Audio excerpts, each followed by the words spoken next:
waa kër Ndiaga Ndoye dëkk Tëngéej ñoo moom terrain bu toll ni 256 hectares fee si Kër Massar maanaam ñaari téeméer ak juróom fukk ak juróom benn hectare noonu la terrain bi toll. ci atum 1978 société bii ñu naan Sayim Indépendance te Jëli Mbay moomoon ko ndem si yàlla si moo ñëw ne ñoom ñoo moom suuf si. waa kër Ndiaga Ndoye bañ loolu yóbbu mbir mi si yoon ñuy yëg ka wàcc di yëg ka wàcc di yëg ka wàcc ba atum 2012 àttekat bi maanaam tribunal ne suuf soosee waa kër Ndiaga Ndoye ñoo ko moom nañ leen ko delloo. kon muy fanweeri at bu ñu doon xeex ci seen àqu moomeel. waaw fanweeri at ñu koy xeex ci seen àqu moomeel waaye nag ci diir boobu maanaam diggante 1978 ba 2012 nguur gi dafa jël ay dogal ci suuf soose ne da ko soxla ngir defar ko ay kër. nguur gi jël luñ naan mesure d'expropriation teg ko ci ab décret bu 1997. defal nànk lan mooy mesure d'expropriation. mesure d'expropriation boo ko déggee mooy état bi nguur gi day soxla suuf wala alal bu ay nit moom wala benn nit moom mu ñëw gis nit kooku ne ko lii dama ko soxla ngir def ko mu jëriñ ñëpp nangu ko ci yow waaye nag daf lay jox ndàmpaay. kon nguur gi kan la jox ndàmpaay. ma ne la nguur gi dafa jox ndàmpaay Sayim Indépendance su lu teguwul ci dara ndax àttekat bi nee na ci atum 2012 waa kër Ndiaga Ndoye ñoo moom suuf si ñoom lañ war a jox ndàmpaay te waa kër Ndiaga Ndoye ba tey jii nii jotuñu benn ndàmpaay. kon mu nekkaat beneen yëg ka wàcc ngir xeex sa àqum moomeel. waaw kay noonu la demee nag ndax suuf si fi mu toll nii nguur gi commencé woon na ko daggate ba di ko jaay foofa nag la njuuma yiy jaar ba luubal alalu réew mi. waa loolu nan la mun demee fan lañ mun aw bay luubal alalu réew mi. tey dama lay leeral nu sàcc gi demee benn waay bu ñuy woowee Seydou Sarr doon xaritu Amadou Ba mii tey nekk ministre de l'économie et des finances te nekkoon directeur général des impôts et domaines jàppal bu baax li ma lay wax ndax direction générale des impôts et domaines dafa am wàll wu rëy ci càcc gi. Seydou Sarr ñëw gis waa kër Ndiaga Ndoye ne leen dinaa leen jox 2,5 milliards ngeen bàyyee ma ak problème bi man dinaa laaj nguur gi ndàmpaay. waa kër Ndiaga Ndoye am ñu nangu ñeneen ñi bañ. Seydou Sarr dem tribunal di laaj homologation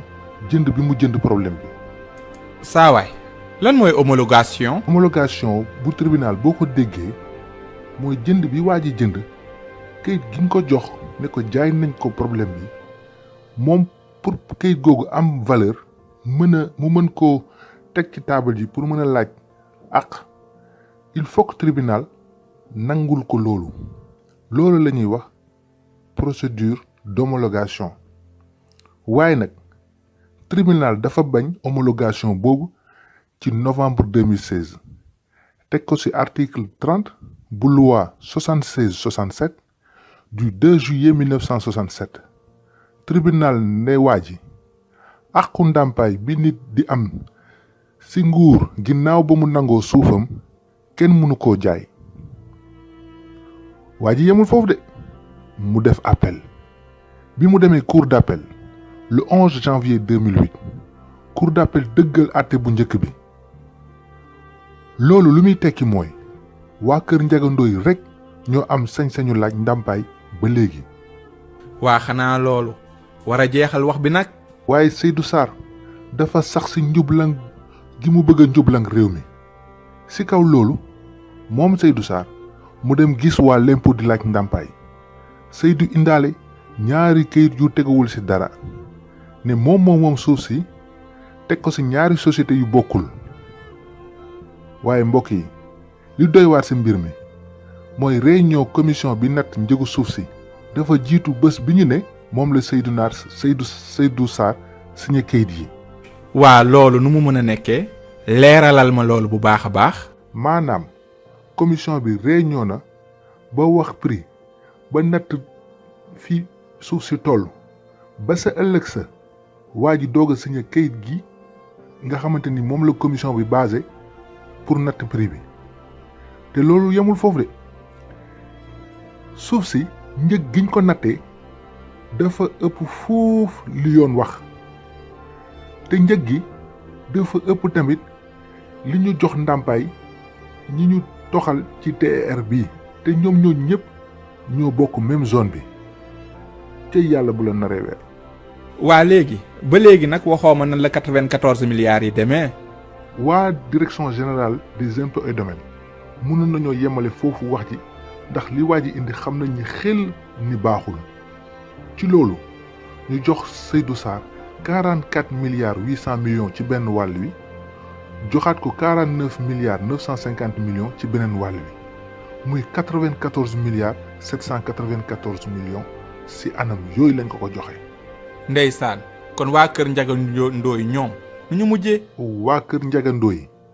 ba nii may wax ak yéen jotuñu benn ndàmpaay ci seen suuf te pourtant ñoom ñoo moom suuf si ndax tribunal dëggal na ko ci atum 2012 te 2016 bi Seydou Sarr demee di laaj homologation tribunal da ko bañal. bi ñu defee loolu ba noppi ñooñu def ko mu am beneen pàcc ci famille bi ñu yëguloon affaire bi ñooñu ñoo jóg def opposition dossier bi dem tribunal cassé acquiescement bi parce que en matière d'indemnisation pour cause d'utilité publique mënoo ñëw di intervenir intermédiaire mënu cee am décision de justice ñëw ñu cassé loolu kon ñoom amatuñu base légale mais jël nañu xaalis jox une partie de la famille ñoom ñu def seen combine bi ñu ko defaree bi ñu amee loolu ba pare dafa dem ñoom waa domaine Mamour Diallo ne CCOD daje na xool nañ dossier bi Tahirou Sarr ak entreprise am ñaari entreprise la am na droit indemnisation 94 milliards. Sofico. waaw Sofico ak beneen bu ñuy wax IFO.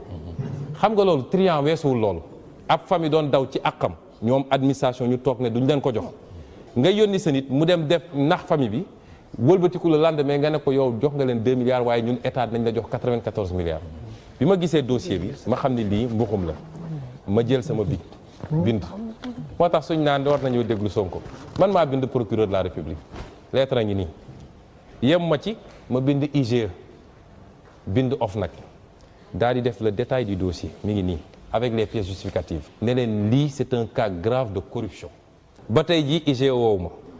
ñaari weer ci gannaaw waa OFNAC woo ma dem fa ñu ne ma jot nañ affaire bii mais le dossier c'est très grave nangam may leen dinaa waxtaan ak yéen dëgg man gëw ma sax ni yéen di ngeen traité dossier bi parce que it ñëwoon naa fi il y a 2 ans témoigner ci dossier wu Petro-Tim bi affaire u Alioune Sall ba léegi fa la jaar ne mes mais nag pour la postérité j'ai posé des actes et j'ai signé en tant que député à l'Assemblée nationale et président de parti politique man leen signé naa bi ñu kiyee ma def sama déposition ñu def PV bi lire ko relire ko ma signé ñëw toog di xaar évolution yi boobu ba léegi maa ngi déglu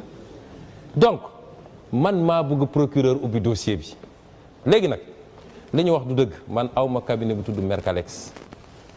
aw ma benn cabinet bu tudd Mercalex je ne suis pas actionnaire à Mercalex benn cabinet laa yor muy Atlas Group bi may déposé li yàlla mi ma tiim billaahi xaw ma famille bi gisuma famille bi j'ai déposé en tant que député à l'Assemblée nationale et président de PASTEF ma dem saisir la justice saisir les corps de contrôle 4 mois plus tard laa toog ay membre famille bi ñëw gis ma ne ma dañ laa bëgg a gis parce que dégg nañ li nga def ci dossier bi te looloo tax dossier bi taxaw su doon loolu gars yi saaxe nañ ñu bu yàgg mu recevoir leen ils sont venus on a discuté ñu ne ma comme yow da nga yor cabinet dañ laa bëgg a dénk dossier bi nga défendre gis nga loolu am naa ci sañ-sañ su ma neexee ma jël dossier bi je n'ai violé aucune loi de ce pays ma leen d'accord bàyyi leen ma réfléchir bi ma demee ba réfléchir j'ai dit jarul may jël dossier bi parce que posé naa ci des actes ci beneen fànn ci laa leen ni recommandé leen keneen dem leen ci moom mu gérer dossier bi parce que damay bañ ëllëg ñu ne moo nekk fii nekk fële donc amul benn cabinet boo xam ne man bokk naa ci bu nekk ci dossier bi loolu ku ko waxul dëgg te du ko mës a prouver léegi nag ñun lu ñuy ñaan dossier bi ak yeneen dossier te dañaa ci génne yeneen yi ci tegu dañoo bëgg procureur diligence bi mu defoon ci dossier Khalifa Sall bii 94 milliards la dañoo bëgg procureur def la même diligence. et unique responsable dans cette affaire, c'est le procureur de la République. Je dis, le seul et unique responsable dans cette affaire, c'est le procureur de la République. Parce que bu fekkente ne un Sénégalais nañ ko wax Ousmane Sonko monsieur Ousmane Sonko accusé na un agent de l'État monsieur Mamour Diallo na ko yow jàpp naa da ngaa détourné 94 milliards de francs CFA nekkul détournement privé de xaalis askan wi la na ko jàpp naa da nga ko détourné la même personne monsieur Ousmane Sonko dem devant le juge du procureur déposer une plainte je pense que ki nga xam ne mooy procureur te moom mooy le défenseur de la société et on dit théoriquement que la justice est rendue au nom du peuple jàpp naa ne procureur de la République moom moo waroon tey jii nii woo Ousmane Sonko woo Mamour Diallo woo monsieur Tahirou Sarr woo monsieur Amadou Ba laaj leen ne leen yéen 94 milliards askan wi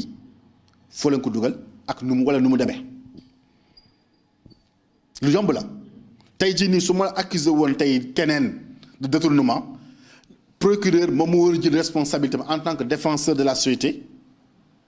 woo ma woo les acteurs déglu leen ubbi une information judiciaire instruire dossier bi ñu dem devant le juge lii mooy dëgg leneen lu ñu fi indi diversion la leneen lu ñu fi indi ci autour de cette question là diversion la dañuy wax justice sur le Sénégal nul n'a le droit de se faire justice soi-même waaw nit accusé de nit ki ñu accusé sax demul devant le juge te loolu tamit je pense que sénégalais war nañ ko xolaat yow ñu accusé la demoo porter plainte devant le juge il y a problème quelque part même bu porter plainte dama ne encore une fois le procureur de la République moom moo am une obligation de s'autosaisir pour éclairer les Sénégalais donc débat bu ñu ko yóbbu feneen